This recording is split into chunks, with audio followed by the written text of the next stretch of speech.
Good morning students. आपकी जो grammar है उसके रूल्स हो गए थे और जो एग्ज़ाम में ग्रामर का पैटर्न है वो थोड़ा सा 9th क्लास के बच्चों को लगेगा कि डिफरेंट है। डिफरेंट क्यों है? क्योंकि अभी तक आपकी जो एक्सरसाइजेस आती थी उनमें सेपरेट सेंटेंस आते थे, लेकिन अब क्या होगा कि अब जो पैसेज की तरह आएंगी। जैसे 10th में जो बच्चे आ गए हैं उनको तो ये सिंपल है क्योंकि उन्होंने 9th में इसको कई प्रैक्टिस किया था, लेकिन जो 8th के बच्चे 9th में आए हैं उनके लिए हो सकता है ये थोड़ा सा अलग लगे। तो उसका रीज़न अलग लगने का ये है कि जो एक्सरसाइज का जो पैटर्न है ना वो 10th में थोड़ा सा चेंज आता है। तो आपके जो रूल्स आते हैं वो आपकी ग्रामर के अकॉर्डिंग पूरे पैसेज में आएंगे और पैसेज में आपको फिल इन द ब्लैंक्स करना है। वैसे भी 9th और 10th वाले स्टूडेंट्स से कोरोना की वजह से क्या हुआ कि आपके सिलेबस में कुछ चेंजेस किए गए हैं CBSE की तरफ से। तो कुछ चेंजेस में क्या था कि एक तो आपका सिलेबस रिड्यूस हुआ है जो ओनली 70% रह गया है। दूसरा चेंज क्या हुआ कि जो ग्रामर है वो ज़्यादातर ऑब्जेक्टिव पैटर्न में आएगी। मींस क्या, आपको जो आंसर्स है ना वो उनमें से 4 ऑप्शंस रहेंगे, आपको उनमें से एक ऑप्शन को सही बताना है।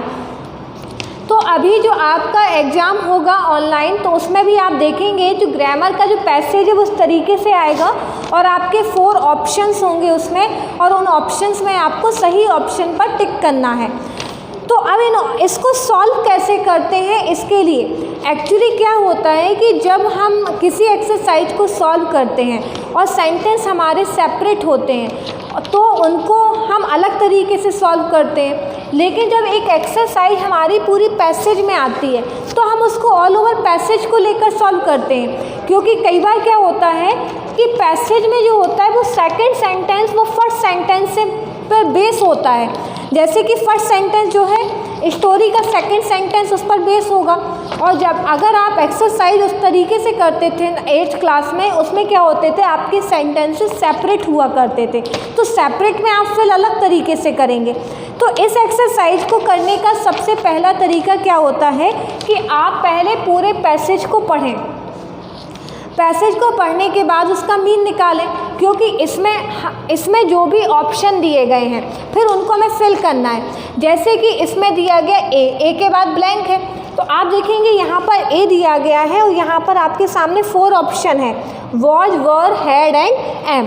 तो मीन्स क्या है, जो ए वाला स्लॉट है, स्लॉट मतलब जो ब्लैंक स्पेस होगा उसमें हमें इन 4 ऑप्शंस में ही कुछ फिल करना है। वैसे ही इसमें दिया गया है बी, तो बी के आगे 4 ऑप्शन है 1 2 3 4, तो बी जो स्लॉट है उसमें इन्हीं ऑप्शन में कुछ ना कुछ आएगा। तो इस तरीके से आपकी जो ग्रामर है वो फाइनल एग्जाम में ऑब्जेक्टिव पैटर्न पर पूछी जाएगी।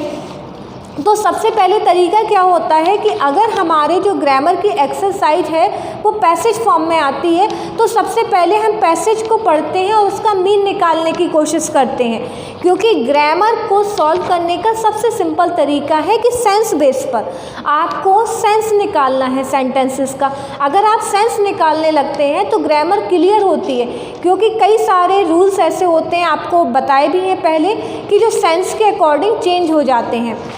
तो जैसे कि फर्स्ट सेंटेंस है when the class 9th examination over, जब क्लास 9th के एग्जामिनेशन ओवर हो गए, ठीक है। The deputy commissioner asked his son, तो डेप्यूटी कमिश्नर ने अपने सन से पूछा he had done his English paper well, क्या उसने अपना इंग्लिश का पेपर अच्छे से किया है।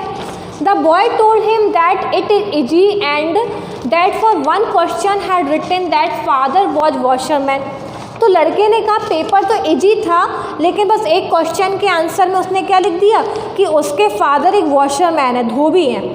तो उसके father, the boys father shouted angrily, तो बॉयज़ के जो फादर होते हैं ना वो बहुत गुस्से में चिल्लाते हैं। But son replied I did not know the spelling deputy commissioner, तो लड़का क्या आंसर देता है कि मुझे डेप्यूटी कमिश्नर की स्पेलिंग नहीं पता थी। तो ये बहुत फ़नी भी एक जोक हो गया कि लड़का जाकर एक ऐसे आता है फादर के ऊपर कि आपके फादर क्या करते हैं, और फादर होते हैं डेप्यूटी कमिश्नर, तो वो क्या लिख देते हैं कि मेरे फादर एक वॉशरमैन है। क्यों वॉशरमैन है? क्योंकि वो डेप्यूटी कमिश्नर की स्पेलिंग नहीं जानता था। तो ये तो आपने मीन देख लिया। अब हम फिर से देखते हैं कि ये जो पैसेज है वो प्रेजेंट में है कि पास्ट में। मैक्सिमम जो पैसेज होते हैं वो पास्ट में होते हैं, लेकिन कई सारे प्रेजेंट में भी होते हैं। अब ये हमें कैसे पता चलेगा कि पैसेज पास्ट में है कि प्रेजेंट में, तो हम ये चेक करते हैं वर्ब से। अगर वर्ब हमारी पास्ट में है तो मीन्स हमारा पैसेज किस में है, पास्ट में है। और अगर हमारी वर्ब प्रेजेंट में होती है तो मीन्स हमारा पैसेज किस में होता है, प्रेजेंट में। तो आपने जैसे देखा when the class 10th examination over the deputy commissioner asked his son. अब यहाँ पर आस्क्ड लगा हुआ है, ठीक है, यहाँ पर टोल्ड लगा हुआ है, तो आस्क्ड, टोल्ड, यहाँ पर वर्ब क्या है, हैड रिटन, तो मीन्स क्या है, ये सारे वर्ब क्या है, पास्ट फॉर्म में है। तो मीन्स ये हमारा पैसेज भी किस में है, पास्ट फॉर्म में। तो अब हमें जो वर्ब फिल करनी है, हमें देखना है कि वो उसके अकॉर्डिंग सूटेबल है या नहीं है। जैसे कि when the class 10th examinations over the deputy commissioner asked his son. तो जब क्लास 10th की एग्जामिनेशन ओवर, तो इसमें क्या फिल करना था, वॉज। तो देखो एग्जामिनेशन से प्लूरल है तो वॉज तो हमारा आएगा ही नहीं, वर आ सकता है। अब हम बाकी ऑप्शन भी देखेंगे कि आते हैं कि नहीं। हेड तो आएगा नहीं, हेड इसलिए नहीं आएगा क्योंकि हेड के बाद हमारा थर्ड फॉर्म आता है, या हेड हमारा जब पास पैसिव में होता है तो बिन आता है, तो इसमें ना तो देखो थर्ड फॉर्म है ना ही बिन है। एम तो आएगा नहीं क्योंकि एम आई के बाद आता है, तो इसीलिए हमारा इसमें आंसर क्या होना चाहिए, वर्ब। तो एग्जाम पेपर में जैसे ही आएगा तो आप किस पर क्लिक कर देंगे, वर्ब पर, तो आपका मीन्स वर्ब ऑप्शन फेल हो जाएगा। तो यहाँ पर हमारा क्या आ गया है, वर्ब।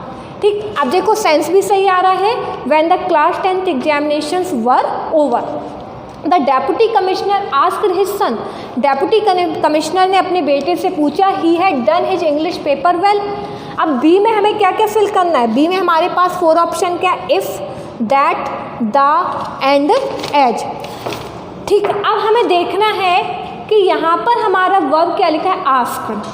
तो आपने इनडायरेक्ट किए हुए हैं, डायरेक्ट इनडायरेक्ट, तो जो हमारा आस्क्ड लिखा होता है तो मीन्स हमारा सेंटेंस इंट्रोगेटिव है, तो कंजंक्शन हम क्या लगाते हैं, इफ़।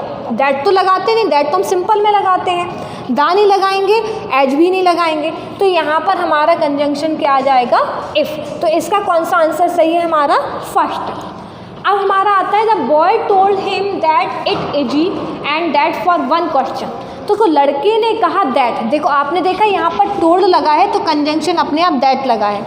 लड़के ने कहा इट इजी, अब सी है तो हम सी में ऑप्शन देखेंगे कौन से, verb, is, was and are. ठीक, अगर हम इसमें इट वर कर रहे हैं तो इट वर तो रॉन्ग है, इट के साथ तो वर आता ही नहीं है। इट के साथ इज आता है लेकिन ये हमारा पास्ट में है इसलिए इज भी नहीं आएगा, तो हमारा यहाँ पर आंसर क्या आना चाहिए, वॉज। तो यहाँ पर क्या हो जाएगा, that it was easy and that for one question, और एक क्वेश्चन के लिए। अब डी में हमारे पास 4 ऑप्शन कौन से, शी, दे, इट, ही। तो इस स्टोरी में कौन बोल रहा है, सन लड़का है, तो लड़का है तो उसका प्रोनाउन शी तो आएगा नहीं, दे आएगा नहीं क्योंकि सन सिंगुलर है, इट आएगा नहीं क्योंकि इट आता नॉन लिविंग के लिए, ही सन है तो इसलिए क्या आएगा, ही। तो इसमें हमारे 4 में डी में क्या आ जाएगा, ही हैड रिटन दैट। अब ही, इसमें हमें ई ऑप्शन में क्या फिल करना, हर।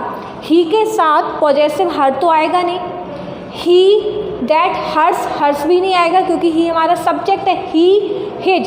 तो थर्ड हमारा सही है क्योंकि ही के साथ पॉजेसिव केस हमारा क्या आता है, हिज। तो यहाँ पर हमारा आंसर क्या आ जाएगा, हिज फादर वॉज वॉशरमैन।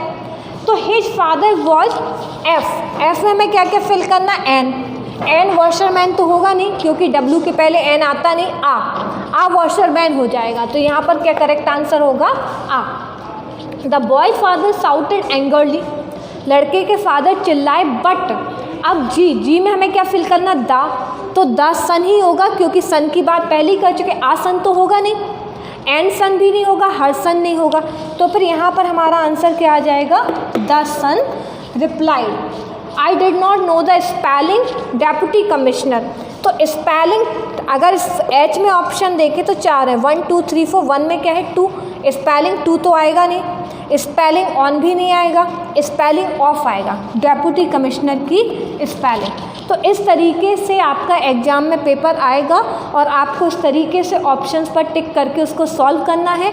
और बाद में जब भी आप ये पैसेज सॉल्व कर भी लें तो एक रीडिंग दोबारा कर लें, इससे ये क्लियर हो जाता है कि आपने जो ऑप्शन फिल किया है वो करेक्ट है या नहीं है।